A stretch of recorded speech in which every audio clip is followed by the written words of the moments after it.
and helplessly he said, I'm just a boy with a broken dream and a chemical dependency that's eating up what's left of me. While they say plan ahead, he asked his father, what's the point? The future ain't too bright. Then Dad replied for the first time, I think you might be right.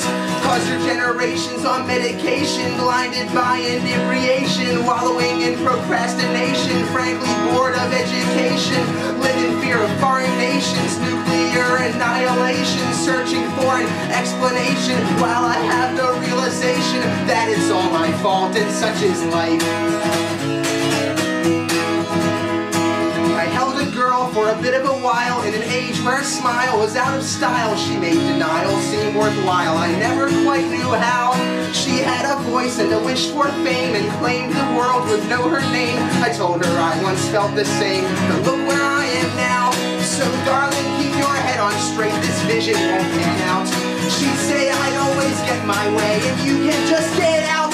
So she worked real hard and she danced away, but she put on a play for her mirror all day, and the years went by. She turned 28, over the hill and a little too late with deteriorating mental health. The president's dead cause she proved herself, and though you never heard her sing, she's on magazines and TV screens while she sits and smiles in a prison cell where she hung herself with a studded belt. She went out like a star and such is life.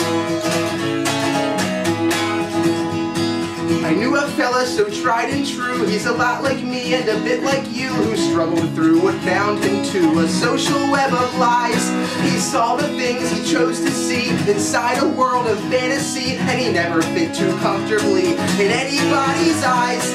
But when the system pulled his card and said you turned out right, we fed you fear for 18 years, preparing for a fight. So son, get off that unicorn and come try on this uniform, cause these are the colors that never run.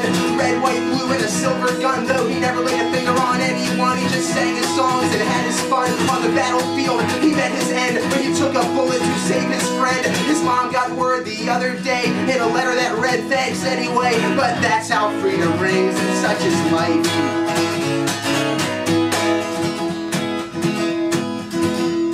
My thoughts on everybody else would lead me back to view myself and take the sorrow that I felt to build a case in point.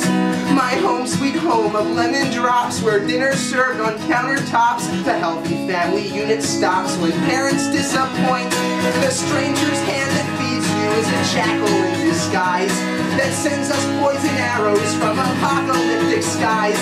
There's a fallout child with an empty face who will finish last in the human race, in a vegetative state at his parents' place, an ashamed disgrace who's a prey to age. His rage enslaves a caged white dove who's raised on drugs and selfish love, the product of a time defined by me, myself, and I, combined with a slow decline on a string of pills, while the world keeps turning, we're standing still and growing up all wrong.